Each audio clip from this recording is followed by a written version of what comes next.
Ang kwentong ito ay hango sa totoong buhay. Karanasan ito ni Bobong. Taong 1989, Nanita, Samar.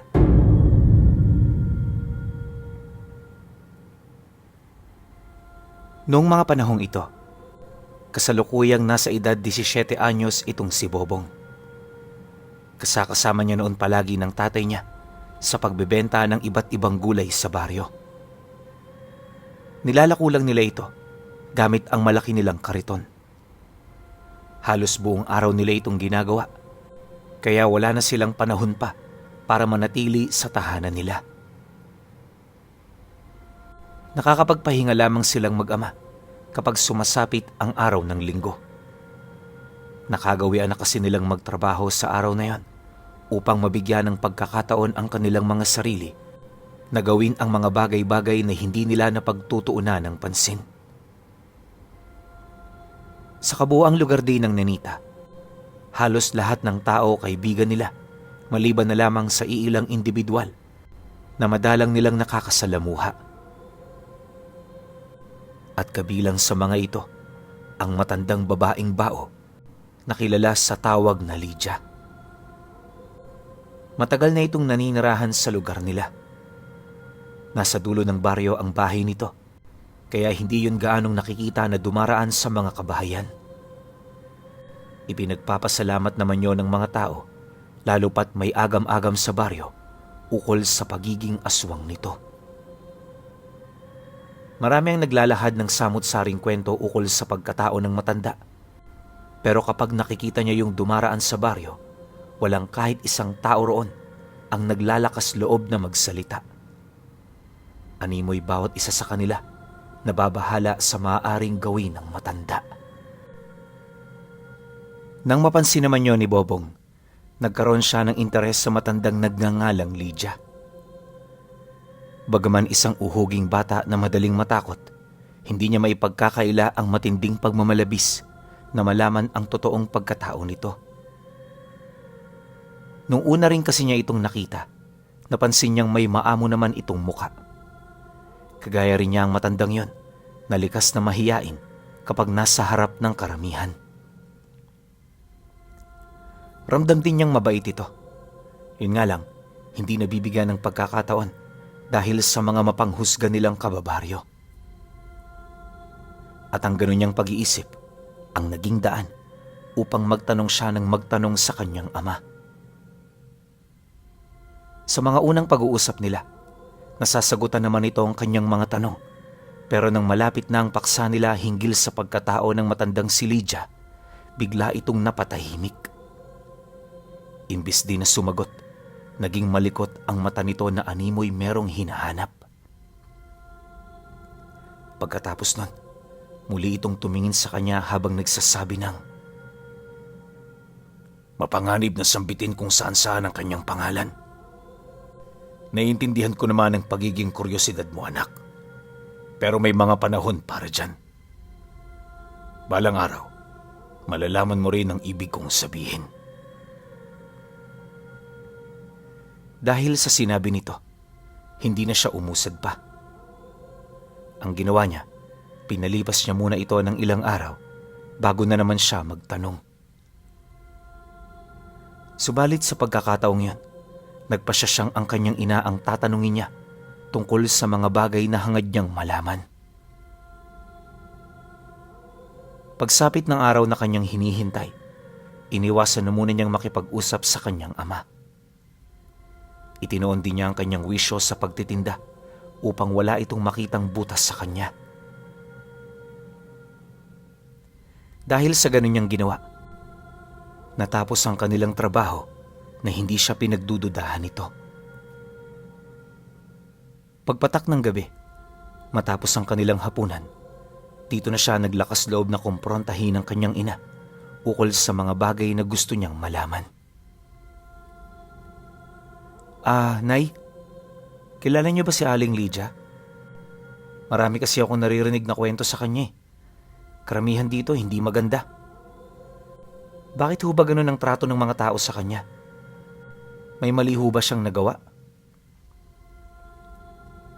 Nang marinig naman ito ng kanyang ina, bahagya naman itong napasilay sa tatay niyang nag-aayos ng lampara.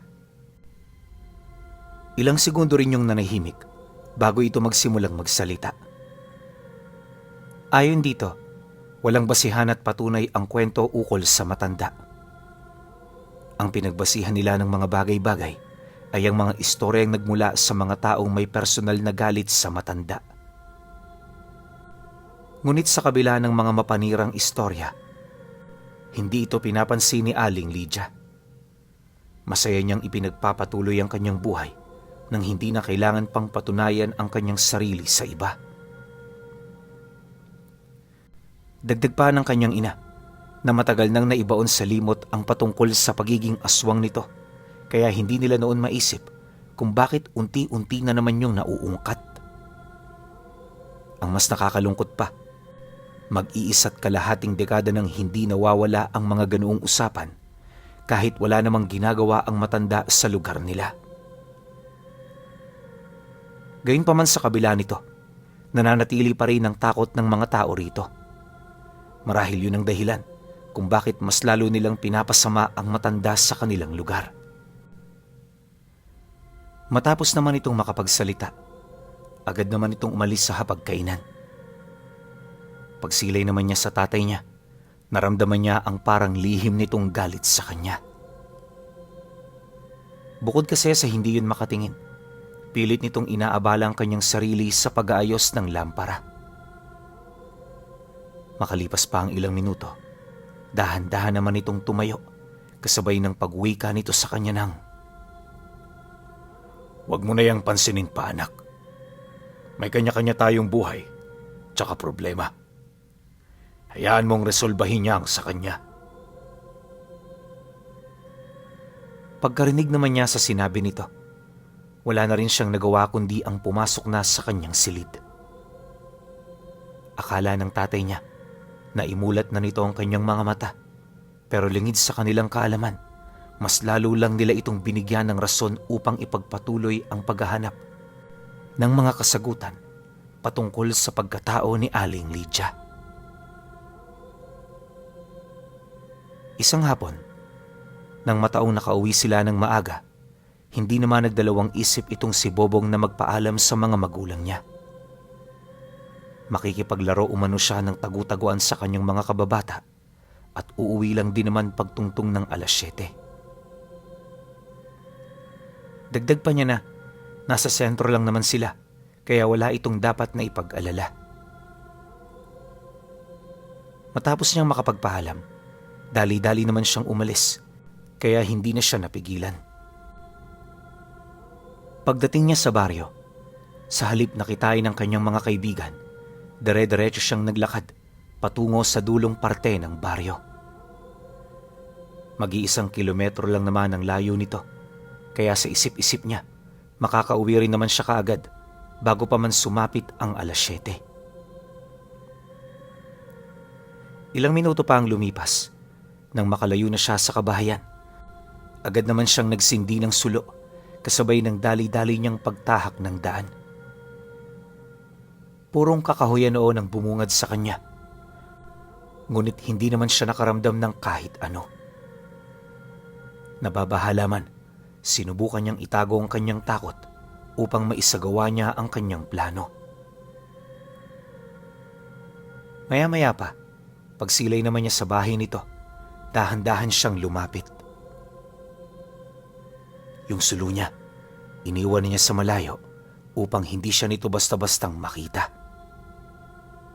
Pasimple rin siyang lumapit sa gilid ng bahay habang maiging pinagmamasdan ang buong paligid. Alam ni Bobong na walang mga aso si Aling Lydia, kaya pagkalapit niya, agad siyang humanap ng madudungawan. Sa kanyang pagmamasid, wala naman siyang nakita sa loob ng bahay maliban sa mga lamparang may sindi. Malinis din ang loob nito at wala ka raw makikitang kahit anong dumi. Ang mas nakakagulat pa sa lahat, magaganda ang muebles na pagmamay-ari ng matanda. Matapos naman niya itong masilayan, inikutan niya pa ng 2 beses ang tahanan bago siya nagdesisyong umuwi na. Subalit nang akmang papaalis na siya, napansin niya ang matanda na nakaupo sa hagdan ng bahay nito. Tulala itong nakatitig sa malayo, animoy meron itong malalim na iniisip. Pagsilay naman niya sa kinaroroonan nito, dahan-dahan naman siyang umatras sa paniniwalang hindi pa siya nito napapansin. Ang kaso lang, nang akmang papalabas na siya ng bakuran, narinig niya itong sumipol. Pagbaling niya ng tingin niya rito, laking gulat na lamang niya nang masipat niya itong nakatitig sa kanya habang namumula ang mga mata. May matinding galit ding namumutawi sa matanda na kahit hindi ito magsalita, alam niyang hindi nito gusto ang kanyang ginawa. Pagkaraan pa ng ilang segundo, bigla naman itong tumayo, kasabay ng dahan-dahan itong paglakad papalapit. Nang masipat naman niya ang ikinilos nito, abot langit naman ang takot na bumalot sa kanyang katawan. Sa puntong yun kasi, alam niyang hindi na mabuti ang kanyang kalagayan. Pagharap naman nila ng matanda, rinig na rinig niya ang panaka-naka nitong pag-angil bago ito magsalita. Pamilyar ka sa akin. Parang namumukhaan kita. Anak ka ba ni Laureno? Yung manggugulay sa baryo? Anong ginagawa mo rito, iho? Bakit ka pumunta at sinisilip ang bahay na hindi naman sa inyo? Pagkasambit nito ng mga kataga, bigla naman itong inilabas ang mahaba nitong dila. Lumapat yun sa kanyang noo, hanggang sa marating na nito ang parte ng kanyang leeg. Noong una, hindi naman siya gaanong naaalarma dahil ang buong akala niya, tinatakot lang siya ng matanda. Ang problema, habang tumatagal napapansin niyang parang hindi pa rin umaalis sa balat niya ang dila nito. Maya-maya pa, nang hindi na niya maatimang ganoong pangyayari, agad naman niya itong tinapik, dahilan para bigla siyang hawakan sa ulo ng matanda at isubasob sa lupa. Agaran din siya nitong kinaladkad, hanggang sa ibinalibag siya nito sa hagdan ng bahay. Matapos nun, dito na nagsimula ang takot niya. Sigaw na siya ng sigaw noon para makahingi ng tulong, ngunit masyadong malayo roon ang mga kabahayan. Nang akmang tatakbo na siya para makalayo, dito na siya nito nahawakan sa paa habang pilit na ipinapasok sa loob ng bahay. Kahit anong gawin noon ni Bobong, sadyang wala siyang lakas para malabanan ang puwersa ng matanda. Hindi nagtagal, na isa katuparan na nga nito ang masama nitong binabalak. Pagtrangka nito ng pinto, unti-unti nang kumalas sa kanyang katawan ang natitira niyang lakas. Abot langit ang kanyang pagmamakaawa noong mga oras na yon, pero walang nakakarinig sa kanyang mga daing. Pagkaraan pa ng ilang minuto, pasunod-sunod na ang naging panggugulpi sa kanya ng matanda. Halos ilang paso rin ito ang mukha niya sa sahig habang patuloy itong nagsisisigaw. Dahil sa tindi ng pinaggagawa nito sa kanya, hindi niya namalaya na kumawala na pala ang kanyang wisyo. Pagising niya, nadatnan niya ang kanyang sarili sa isang konkretong silid na gawa sa purong bato. May maliit doong bintana, ngunit hindi nila ito basta-bastang maabot. Sa loob din ng silid na yon, naroon ang 6 pang lalaki na mas matanda sa kanya ng di hamak. Taliwas din sa kanya, wala na itong saplot sa katawan, indikasyon na matagal na yun doong nakakulong. Sa labas din ng silid kung saan sila naroon, may nakita silang labi ng isang babae na may maputing buhok. Nakakulong ito sa isang maliit na hawla na punong-puno ng tinik sa loob. Ilang metro naman ang layo mula sa kinaroroonan ng labi, naroon ang isang malaking mesa na gawa sa kahoy. Sa gilid nito, May mga nakasabit na iba't ibang uri ng kutsilyo. Wala siyang ideya kung saan ito ginagamit. Ngunit malakas ang kutob niya, kasangkapan nito sa pagkatay ng katawan ng tao. Dala naman ng matinding takot, dito na siya nagsimulang magsisisigaw para sana humingi ng tulong. Subalit sa kasamaang palad, namaos lang siya na walang nakarinig sa kanyang pagtawag. Nang mapansin naman ito ng lalaking natutulog sa kanyang tabi, bigla naman itong minulat ang dalawa nitong mata habang nanghihinang nagwika sa kanya ng, "Nasa ilalim tayo ng lupa. Bale wala rito ang pagsigaw mo dahil wala namang makakarinig niyan sa ibabaw. Tipirin mo ang iyong lakas. Nagsisimula pa lang ang kalbaryo mo rito." "Ha? Anong ibig mong sabihin? Tumayo ka na dyan. Kalagan mo ang sarili mo pagkatapos tulungan mo na rin ako rito. Parang awa mo na. Gusto ko nang umuwi sa amin."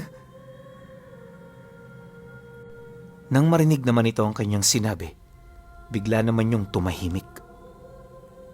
Dali-dali rin itong ipinikit ang kanyang mga mata hanggang sa biglaan na lang itong parang natutulog.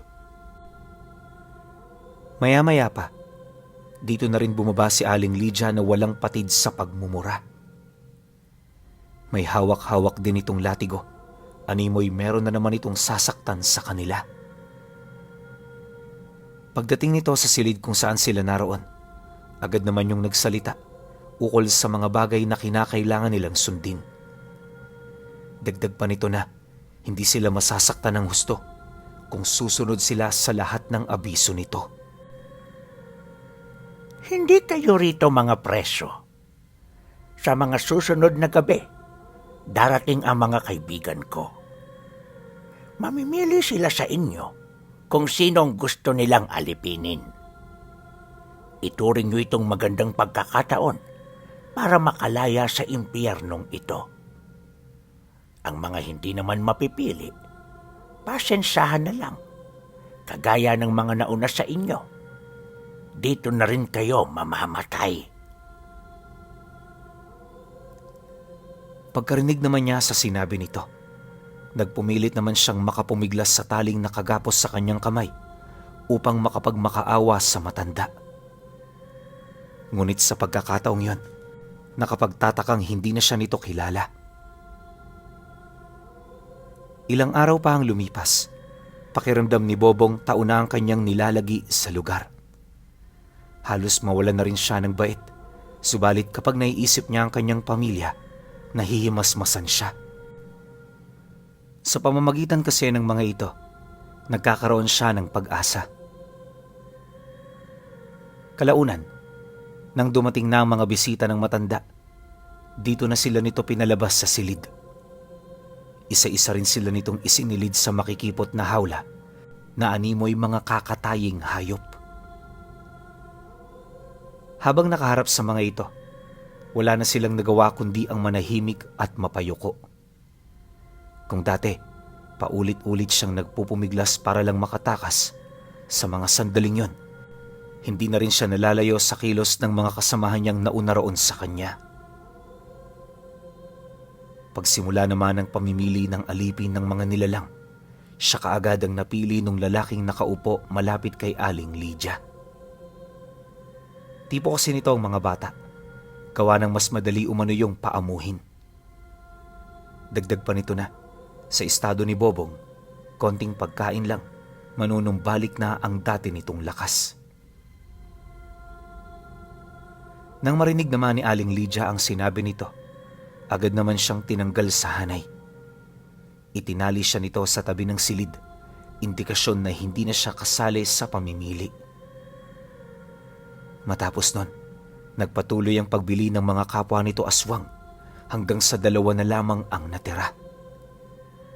Akala nga niya, ibabalik sa kulungan nila ang 2, pero laking gulat na lamang niya nang bigla itong kaladkari ng 2 malaking tao na bumaba galing sa hagdang nagtudugtong papaitaas sa kanilang kinaroroonan. Nakasuot ang mga ito ng itim na talukbong para matakpan ang kanilang pagkakakilanlan. Hindi nagtagal, nang mapahiga na nito ang dalawa sa malaking mesa, bigla na lamang itong kumuha ng palakol, sabay taga sa binti at braso nito. Pagkatapos, dito na rin nila ito pinugutan ng ulo bago hiwain ang tiyan nito. Napakalinis ng pagkakadiskarne ng mga ito, indikasyon na matagal na yon sa ganoong larangan. Matapos naman nilang maihiwalay ang lahat, muli itong umakyat sa hagdan. Ang mga nilalang namang kasama ni Aling Lydia nagsimula ng kumain ng karne bago magpasyang umalis sa tahanan nito. Maya-maya pa, nang mabusog na ang lahat, isa-isa naman sila nitong nilagyan ng tanikala sa paa. Nakakonekta ito sa makapal na kadena, kaya imposible roon ang makatakas. Makalipas pa ang ilang minuto, hinila na rin sila nito papaakyat at sa kauna-unahang pagkakataon sa loob ng ilang linggo, muli niyang nasilayan ang ibabaw ng lupa. Galak na galak noon si Bobong na may halong lungkot at pag-aalala. Kung siya lang kasi ang masusunod, gusto niya nang makita muli ang kanyang pamilya. Ang kaso lang, hindi ito posible, lalo pat ang nais ng mga aswang na nakahuli sa kanya, alipinin siya habang buhay. Nang magsimula na silang maglakad, agad naman siya nitong inilagay sa karo na parang kulungan ng itsura. May tarangka rin ito sa labas upang masigurong hindi siya roon makakatakas. Sa loob ng 5 gabi at 6 na araw, walang patid ang kanilang naging paglalakbay. Alam niyang napakalayo na rin nila noon sa lugar ng Nenita, kaya pilit na niya noong tinalikuran ng kanyang pamilya. Sa isip-isip niya kasi, wala na rin naman itong silbi, lalo pat imposible na rin siyang makauwi. Di nagtagal, pagdating nila sa isang liblib na baryo, dito na niya nasilayan ang tahanan ng mga nilalang na umalipin sa kanya. May mataas din itong katungkulan sa kanilang angkan, kaya pagpasok pa lang nila sa bahay nito, tumambad sa kanya ang iilan pang alipin na pawang matagal na sa kanilang puder. Maya-maya pa, dito na kinalas ang kadena sa paa niya. Pinaupo rin siya nito ng komportable na parabang isa siya roong bisitang pandangal. Ngunit sa kabila ng ganoong pagtrato, di pa rin siya nagpakakampante. Alam niya kasing simula pa lang ito ng mga kalbaryong naghihintay sa kanya. Kalaunan, pagharap naman ng padre de pamilya ng mga aswang, bumungad sa kanya ang masaya nitong ngiti habang nagsasalita. Kami na ang bago mong pamilya. Dito sa bahay na ito maninilbihan ka habang buhay. Wala ritong sweldo at ang tanging pabuya para sa inyo, kalahating oras na pahinga sa loob ng 1 linggo. Masama ang pagrereklamo, lalo na ang pagpapahinga. Kapag nadatnan ka namin na ginagawa ang karumal-dumal na bagay na yan, meron ka lang 3 tsansa para makapagpatuloy. At kapag naubos mo na ang 3 pasensya namin, isasalang ka sa katayan. Kung ano nakita mo sa bahay ni Lydia, ganun din ang mangyayari sa'yo. Nagkakaintindihan ba tayo? Nang marinig naman ni Bobong ang sinabi nito, wala naman siyang nagawa kundi ang sumang-ayon. Sa loob ng ilang taon, namuhay siya sa tahanan nito sa ilalim ng pangalang Macario. Ni minsan hindi siya nagkaroon ng oras para sa kanyang sarili. Di rin siya noon basta-bastang nakakalabas, kaya halos buong buhay niya nakatuon ang kanyang oras sa pagtatrabaho. Hindi naman ganong mahirap ang ginagawa niya roon. Ang kaso lang, madalas silang abutan ng pagkaing gawa sa karne ng tao. Hindi niya binalak na kumain ito, kaya kahit magkasakit, sinusubukan niyang pigilan ang kanyang sarili. Awa naman ng Diyos, natiis niya ito sa loob ng mahabang panahon. Ngunit sa kabila ng ganoong paninindigan, namumutawi pa rin ang pakiramdam ng kawalan ng pag-asa. Minsan, napapasubasub na lamang siya sa isang tabi habang umiiyak. Paulit-ulit din niyang iniisip na sana bangungot na lang ang lahat, ngunit tuwing gumigising siya, agad siyang sinasalubong ng realidad. Maliban din sa ganoong sitwasyon, naging normal na para sa kanya ang makakita ng taong pinapatay. Yung iba nga sinusunog ng buhay bago pakuluan sa kawa. May mga pagkakataon ding itinalaga siya ng pamilya bilang tagabilad ng karne ng mga tao. Nakakapandiri sa una, pero mas nanaig pa rin ang kagustuhan niya na mabuhay. At ang ganun niyang paninindigan ang nagsalba sa kanya hanggang sa pagdating ng araw ng pagsalakay ng mga antingero sa lugar ng mga aswang. Hindi maganda ang nangyari noong gabi.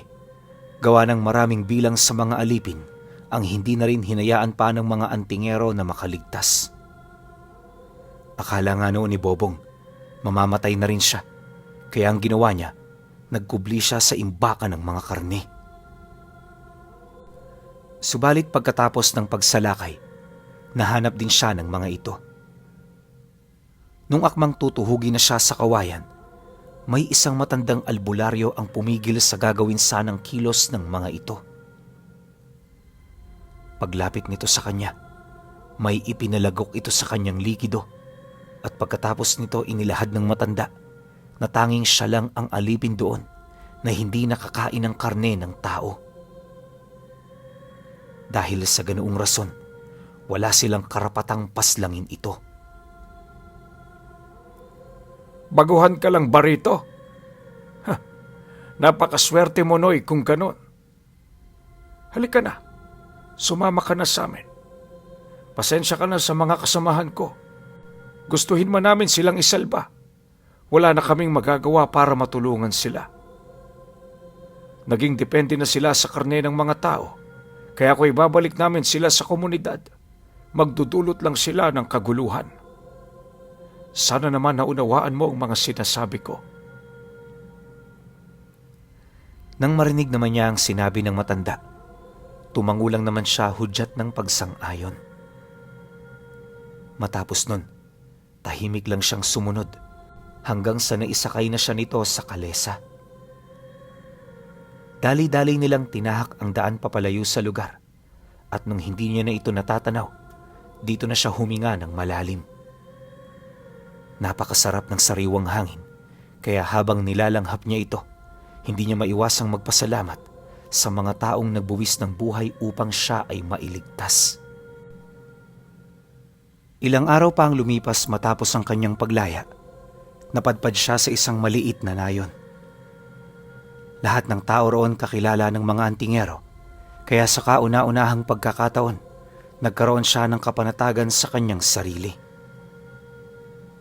Pilit na rin niyang nilimot ang masaklap niyang nakaraan hanggang sa hindi niya namalayan, taon na pala ang dumaan magmula noong siya ay nailigtas. Inampun siya ng albularyong nakakita sa kanya, kaya kahit hindi niya ito kadugo, pinagsilbihan niya ito ng may buong pagmamahal. Mabilis lang ang araw sa lugar na yon, pinuno, at bago pa man niya ito mamalayan, nasa edad 25 anyos na siya. Nung medyo diretso na ang kanyang pag-iisip, dito na siya nagdesisyong matuto ng lihim na karunungan. Ang naging inspirasyon niya para rito ay ang matandang nag-ampun sa kanya. Dagdag pa niya na ang layunin niya kung bakit hinahangad niya magkaroon ng kapangyarihan ay ang pagmamalabis niyang paslangin si Aling Lydia. Matagal man itong nawala sa isip niya.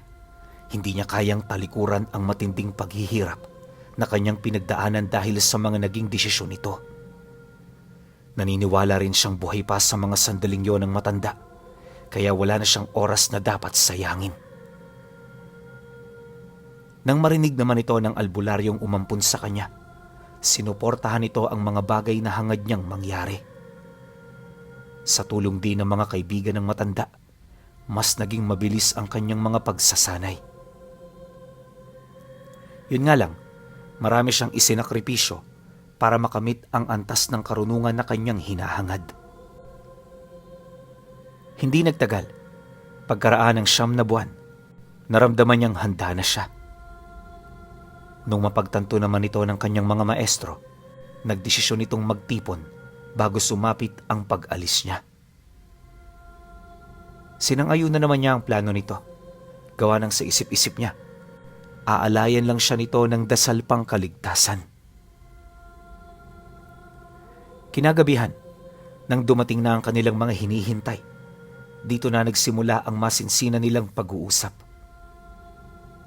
Ang mga albularyo noong dumalo, walang ibang hangad kundi ang kanyang kaligtasan.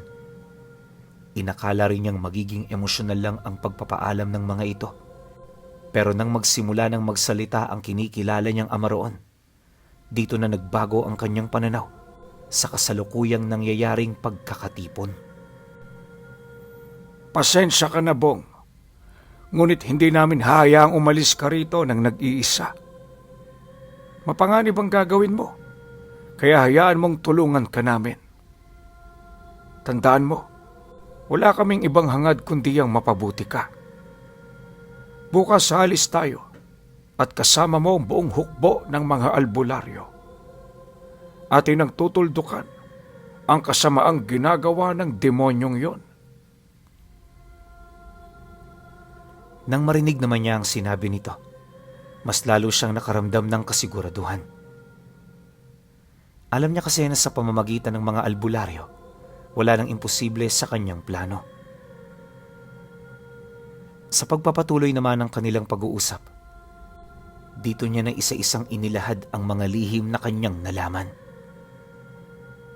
Pagkatapos, nagpahinga na ang pangkat at sa pagputok ng bukang liwayway, nagtulong-tulong silang gumawa ng lagusan patungo sa lugar ng Nenita. Masyado kasi itong malayo kung lalakarin ng mga paa, kaya mas pinili nilang lumikha na lamang ng ritual. Bago pa man sumikat ang araw, naisakatuparan na nila ang kanilang binabalak. Pagkatapos nila sa liblib na lugar ng Nenita, mabilis nilang tinahak ang daan patungo sa baryo ng pamilya ni Bobong. Nang marating na nila ang lugar, nagpakilala sila roong mga dayuhan at manlalako. Kahit harap-harapan na rin niyang nakakausap noon ang kanyang mga magulang, minabuti niyang isantabi ang kanyang emosyon. Dihama kasi na mas mahalaga ang kanilang plano dahil ang lahat ng makikinabang rito ay ang mga taga roon.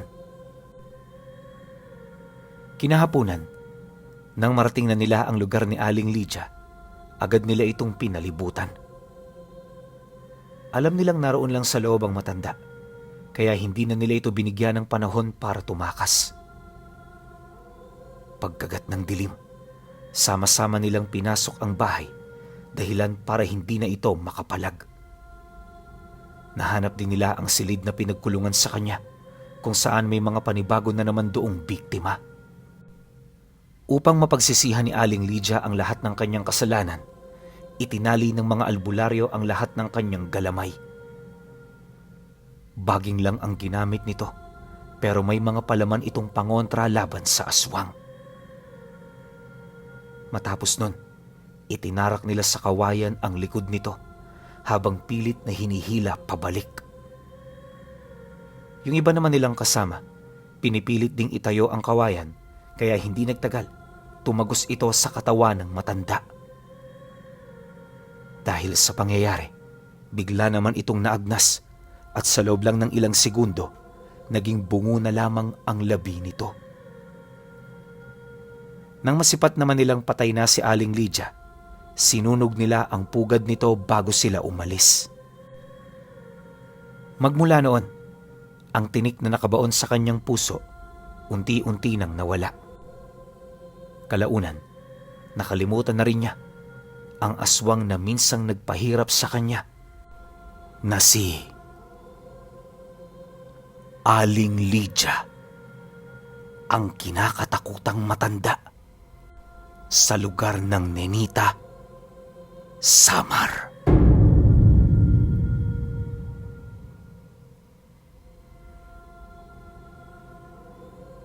Totoo naman, nakakatakot talaga si Aling Lydia. Pero alam nyo, wala ko nakikitang espesyal na kakayahan itong si Aling Lydia kasi sandaling-sandali lang winasa agad ng mga antingero eh.